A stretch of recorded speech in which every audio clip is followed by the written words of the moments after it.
হঠাৎ সিলেট সিটি কর্পোরেশনের মেয়র জনাব আরিফুল হক চৌধুরীর বাসায় আগুন এখন অনেকটা নিয়ন্ত্রণে আমরা দেখতাম পারাম আগুন পুরো নিয়ন্ত্রণে এবং ফায়ার সার্ভিসের কর্মীরা কিন্তু দ্রুত সেই আগুনটা নিয়ন্ত্রণ করেন। এখন পর্যন্ত আমরা একটা কক্ষত কিন্তু আগুন লাগায় কিছু আসত তো জ্বলে গেছে। আমরা আপনারা জানেন যে সিলেট সিটি কর্পোরেশনের মেয়র জনাব আরিফুল হক চৌধুরী কিন্তু এই মুহূর্তে অর্থাৎ দেশের বারা আছেন যুক্তরাজ্য লন্ডন অবস্থান করা এবং তানোর যে নগরীর যে তানোর যে বাসভবন আছে এই বাসভবনের কিন্তু একটা রুমও হঠাৎ করে কিন্তু অগ্নিকাণ্ডের মতো দুর্ঘটনা ঘটছে। আমরা এই রুম দেখতে পারা এবং বারা কিছু জ্বলা অংশ আমরা দেখতাম পারাম এবং ইতিমধ্যে কিন্তু অনেকটা দেখতে পারা আগুন মোটামুটি প্রায় নিয়ন্ত্রণে আমরা দেখতাম পারাম এবং আপনারা এই মুহূর্তে অনেকে আমরা লোকে সরাসরি লাইভ সংযুক্ত আছেন এবং দেখানোর চেষ্টা করাম। এই মুহূর্তে আমরা সেই ঘটনাস্থলে আছি এবং আপনারা দেখানোর চেষ্টা করাম মেয়র আরিফুল হক চৌধুরীর যে বাসভবন আছে বাসভবনও কিন্তু আজকে আনুমানিক আধা ঘন্টা আগে কিন্তু অগ্নিকাণ্ড সূত্রপাত হয় এবং আগুন লাগার সাথে সাথে কিন্তু এখন পর্যন্ত সম্ভব হয়েছে না যে কোথা থেকে অগ্নিকাণ্ড সূত্রপাত হয়েছে এবং একটা রুমও কিন্তু আগুন লাগছিল। সিলেট সিটি কর্পোরেশনের মেয়র জনাব আরিফুল হক চৌধুরী সাহেবের যে বাসাত অগ্নিকাণ্ডের মতো দুর্ঘটনা হয়েছে এবং প্রথম যে এই অগ্নিকাণ্ডটা সরাসরি দেখছেন এবং তাই নিয়ন্ত্রণে আনার চেষ্টা করছেন ফায়ার সার্ভিসে খবর দিচ্ছেন এবং বিশেষ করে সিলেট সিটি কর্পোরেশনের মেয়র জনাব আরিফুল হক চৌধুরী সাহেবের বাসাত তাই খাজ করেন জনাব মিজান। আমরা তান কাছ থেকে জানবো আসলে কয়টার দিকে এই অগ্নিকাণ্ডের সূত্রপাত হয়েছে এবং কিলান তাই দেখলা এবং কিলা এটা নিয়ন্ত্রণ আইলো বা কিলান কেটে আমরা একটু আপনার লগে তাও কাজে হন বাসার ভিতরে তো আমরা বেশি ঢুকি না, আমরা ইফতার কইরা আটা উঠি করেরাম পরে আখটা দেখি দুমা উঠে ও বাসার ভিতর থেকে সালে উপরে দুমা উঠে দেখা যায় সামান্য ও দূরে গে আমাইছি ভিতরে আমার দিকে আগুন ওখান একলা কিতা করতাম আমার লগে আরেকজন আসলা ড্রাইভার একজন তাই না আমি খালি আর কেউ নাই। এখন ওই যে গ্যাস যেটা ব্যবহার করেন এগুলো তো আমরা চিনি না বা ট্রেডিং দেওয়া নাই, দুইটা আছেন আমরা বাসাত ও দিওটা আমি লইছি হাত লইয়া ফিং আছেন ফিং কুলছি তারা খাম হয়ে গেছে ও পরে অক্সিজেন মারছি তারা মোটামুটি নিয়ন্ত্রণে আছে।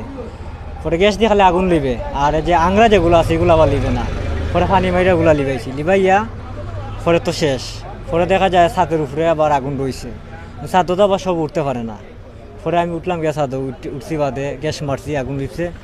পরে কাঠো যে আংরা আছে নিগুন আবার দুমা উঠে পরে আমরা আরও দুইজন আসলাই পরে আইসেন তো শুনিয়া তারা পানি আগুয়ে দিছেন পরে পানি মাইরা লিবাইছি ও ফোন তো মোটামুটি আমি কল দিছি না এগুলো আমরা পিএস স্যারে ফোন দিছি তারা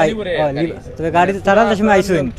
আমরা একবারে নিয়ন্ত্রণ শেষ একবারে আমরা লিবাই লিছি আগুন একবারে পরে তারা আইসেন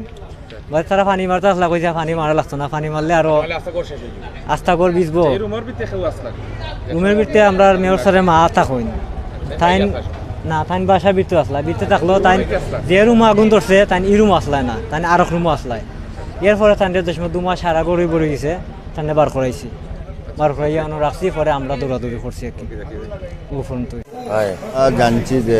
মেয়র সাহেবের বাসাত আগুন ধরছে পরে আমি দেখলাম যারা ইলেকট্রিকের কাজ করা তারার লগে দেখলাম তারা মোটামুটি লোক শর্ট সার্কিট থেকে যেমন আমরা গড় একটা সেন্ট্রাল সার্কিট ব্রেকার লাগাই কিন্তু আমরা এসি ইউজ করি যারা গড় এসিত কিন্তু এক্সট্রা কোনো সার্কিট ব্রেকার ইউজ করি না। তো ওখান থেকে অগ্নিকাণ্ড সূত্রপাত আল্লাহ বহুত বড় বিপদ থেকে রক্ষা করছেন, হয়তো আরও ক্ষতি বেশি হইতে পারত। তাৎক্ষণিক হয়তো তান বাসার যারা আসুন এরা একটা সাবধানতা অবলম্বন করায় আল্লাহ ইন্ডিকে বাঁচাইছেন এবং ক্ষতিটা যে ধরনের হওয়ার তা হয়েছে না, জাস্ট একটা এসি জ্বলছে যে এসি থেকে আগুনের সূত্রপাত আমরা বুঝলাম। আর এছাড়া যে রুমর ভিতরে কিছু মালামাল জ্বলছে আর এগুলো দুর্ঘটনাটা বড় হয়েছে না, ওখানেও শেষ হয়ে গেছে আল্লাহর রহমত। এই বিষয়ে আপনার সিটি কর্পোরেশনের যে কাউন্সিলর যারা আছেন জানেননি বা আপনারা না আমি তো এলাম ও লাগা ফাড়াও 19 আর তাই নিলে 18 আমরা কাছে মানুষে গিয়া হয়েছেন আগুন ধরে গেছে শুনি আইছি না নামাজ শেষ করছি আমি শেষ করি আমি অফিসে আইরাম আমার ফাড়ার অফিস যে কাউন্সিলর কার্যালয় ইনো তো নামাজ পড়েও আমরা বই আইরাম তো মসজিদেও একটা খবর উঠছে যে মেয়রের বাসা থাকবে তাড়াহুড়া করে একটু আমরা ওটাও নামাজ শেষ হওয়ার পরেও শুনছি যে মেয়র মহোদয়ের বাসাত শর্ট সার্কিট থেকে আগুন ধরছে শুনিয়ে আমরা দৌড়ে আইছি আইয়া পরে দেখলাম যে তার যে রুমও এসির যেটা শর্ট সার্কিট থেকে আগুন লাগছিল ওটার থেকে ও রুমর এবং এসির কিছু ক্ষয়ক্ষতি হয়েছে। সবচেয়ে ভালো খবর হইল যেটা আলহামদুলিল্লাহ আল্লাহ বড় অগ্নিকাণ্ডতে আমরা মেয়র মহোদয়রে ফানা করছে, যারা আসিল উপস্থিত এরা বিভিন্নভাবে সহযোগিতা করে আগুনটা নিয়ন্ত্রণে আনছে। একটা তড়িৎ ভূমিকা নিয়েছে। অগ্নিকাণ্ডে অনেক জানমালেরও ক্ষতি হওয়ার সম্ভাবনা ছিল। সব কিছু আল্লাহ তাআলার মেহেরবান, জিনিসটা খুব কম সময়ের মধ্যেই নিয়ন্ত্রণে চলে এসেছে।